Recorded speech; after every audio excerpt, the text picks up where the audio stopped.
Le président de l'Assemblée nationale de la République démocratique du Congo a effectué une visite de travail de haut niveau à Jérusalem, en Israël, dans le cadre du marathon diplomatique qu'il a amorcé depuis plusieurs mois sous l'impulsion du président de la République, Félix Antoine Tshisekedi Tshilombo. Accompagné des députés et diplomates congolais, le professeur Vital Kamerhe a été reçu en Terre Sainte le dimanche 2 mars 2025 par son homologue israélien, l'honorable Amir Ohana. À cette occasion, le président Vital Kamerhe a exprimé compassion et solidarité au peuple israélien face aux événements tragiques qui l'ont endeuillé le 7 octobre 2023. Tout en condamnant cette violence indescriptible, le speaker de la Chambre basse du Parlement congolais a rappelé que le peuple congolais subit depuis 3 décennies une guerre injuste et particulièrement meurtrière.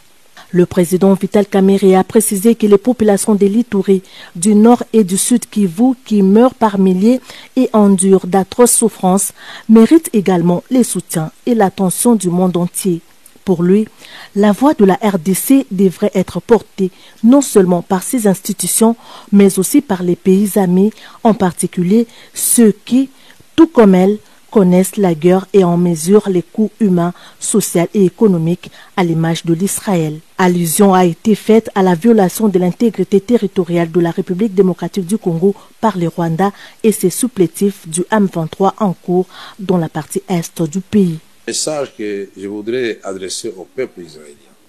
et aux autorités israéliennes, c'est de dire qu'en ce moment, nous nous retrouvons dans une situation similaire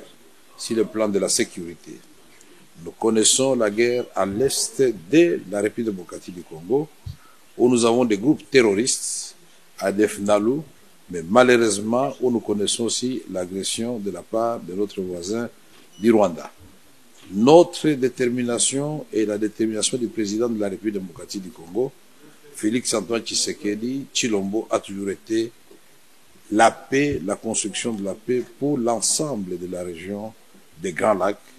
pour qu'ensemble nous puissions œuvrer pour le développement de tous nos pays, y compris ceux qui nous ont agressés aujourd'hui. C'est l'occasion de dire toute notre compassion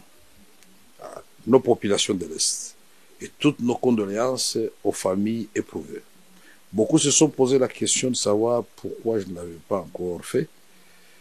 Et je savais que j'étais invité ici à Jérusalem, et je pense que c'est la Terre Sainte, et que mon message, ma prière pour que la paix revienne dans notre pays, pour que nos populations de l'Est, étant moi-même concernées au premier plan, que nos populations retrouvent la paix, et nous disons à nos populations de l'Est que nous sommes ensemble, nous ne ménagerons aucun effort pour accompagner le président de la République, son Excellence Félix Antoine Tshisekedi Tshilombo, pour ramener rapidement la paix dans cette partie de la République démocratique. Nous voulons d'abord que les Rwandais comprennent que nous devons construire la paix ensemble et que tout ce qui touche à notre sécurité commune soit l'objet de discussions, de concertations et de mise en commun des efforts de tous les pays de la région. Réceptive à ce message,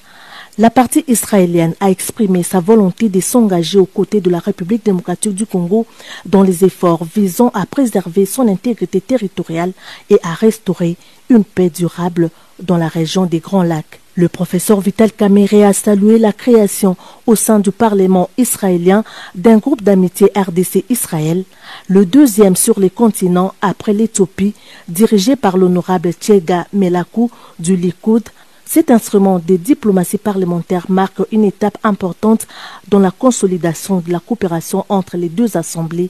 et plus largement entre les deux États. En plus de la coopération sur les questions sécuritaires, les échanges ont porté sur les opportunités économiques mutuellement bénéfiques, notamment dans les secteurs de l'agriculture, de l'éducation, de la recherche et de l'innovation. La délégation congolaise à la Knesset a eu le privilège d'échanger avec divers groupes de députés israéliens, parmi lesquels des figures éminentes de l'opposition au sein de la Knesset. L'honorable Vital Kamerhe a salué la cohésion spontanée des élus du peuple d'Israël sur la question de la sécurité en dépit des appartenances politiques divergentes. La visite qui se poursuit jusqu'au 5 mars 2025 a aussi conduit la délégation congolaise au ministère des Affaires étrangères où, ensemble avec la vice-ministre israélienne des Affaires étrangères, Sharon Haskel, l'honorable Vital Kamerhe a souligné l'impératif d'augmenter les capacités dissuasives de l'armée congolaise à la fois pour prévenir les conflits et pour lui doter des moyens de répondre de façon autonome à toute éventualité qui menacerait sa sécurité et l'intégrité de son territoire.